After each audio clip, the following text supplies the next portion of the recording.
Buenas tardes, el día de hoy me encuentro realizando este video para hablar de un tema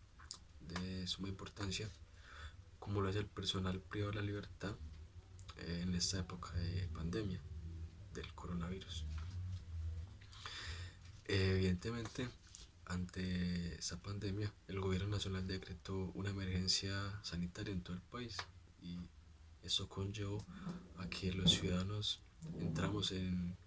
un estado de aislamiento preventivo decretado por el gobierno, que este va hasta el día 27 de abril. Pero resulta que el pasado mes de marzo, en varias cárceles del país, ocurrió un hecho lamentable como uno de los motines o intentos de fugas, como muchos lo quisieron llamar, de varios presos, varios reclusos, de los cuales en la ciudad de Bogotá 23 perdieron la vida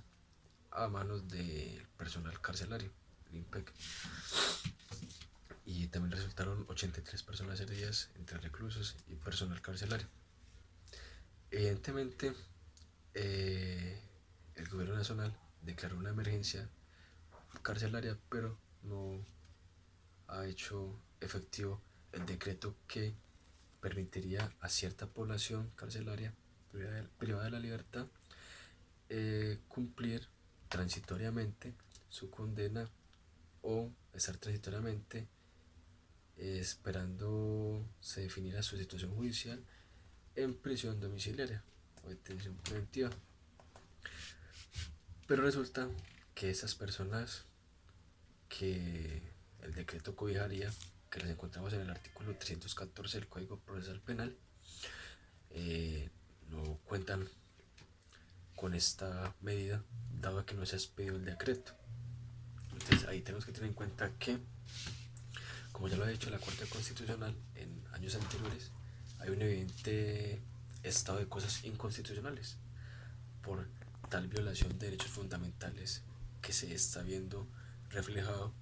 en los reclusos.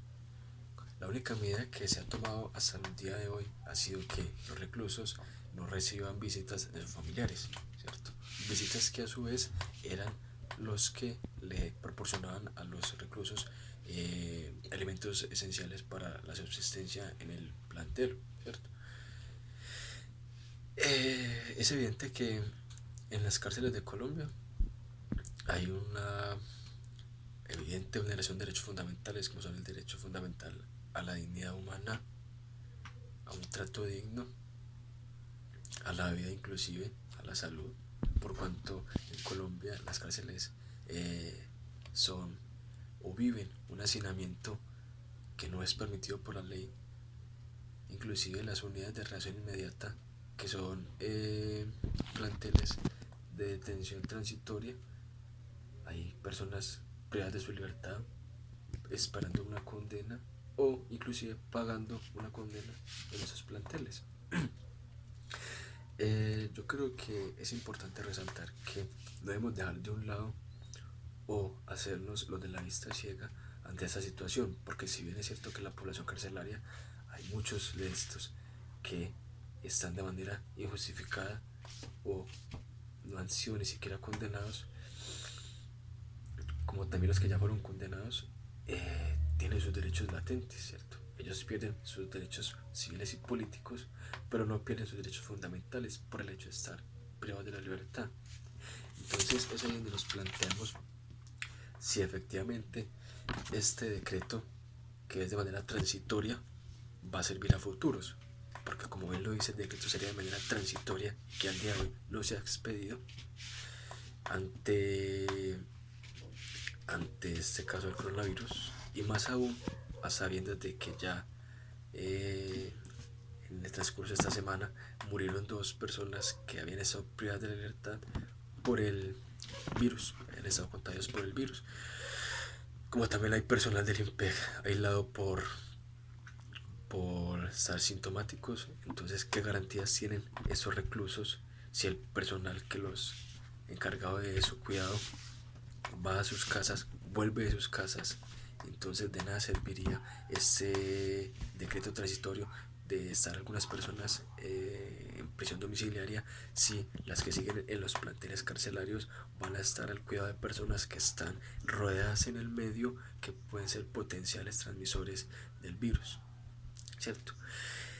Yo creo que urge un cambio en la política criminal, que realmente busque coherencia, eficacia y que realmente ayude a la resocialización del personal pero a la libertad, ¿cierto? Dado que en las cárceles por el hacinamiento no hay un distanciamiento preventivo, que es el que obliga a que las personas tengan una distancia mínima para evitar el contagio, no cuentan los presos con sus elementos de protección personal, como sería un tapabocas básico, como tampoco lo cuentan todo el personal encargado de la vigilancia de estos. No hay un correcto acceso a los servicios de salud para los presos, ¿cierto? Entonces es así como en los planteles carcelarios se manifiesta que van todas estas medidas en contra de lo que se busca, de lo que busca el Estado con la prevención, la propagación de este virus, ¿cierto? Porque eh, si bien no hay mecanismos para proteger sus derechos fundamentales, tampoco los hay para garantizar la eficacia de que estos no van a ser contagiados ni por personas ajenas al plantel, ni por los guardias que también van a sus casas, vuelven y tienen contacto con estos. Entonces la invitación es a que dejemos de un lado el pensamiento erróneo de que esas personas por estar privadas de la libertad no tienen derechos. No nos importa, porque sí nos importa, porque no somos ajenos a que un familiar, un conocido, un allegado pueda estar en una situación de estas, y más aún sabiendo que en algún momento esas personas, por desespero, por miedo, por intolerancia, van a actuar, y ese actuar va a ser en pro de la defensa de sus derechos. Y quizás pueda ocurrir nuevamente lo que pasó en la cárcel La Modelo de Bogotá, un motín que quizás traiga más muertos de los que hubieron en ese día, en ese encuentro, y que más personas nos concienticemos, ayudemos, estemos en pro de la protección de ese tipo de personas que están vulnerables ante la población. Gracias.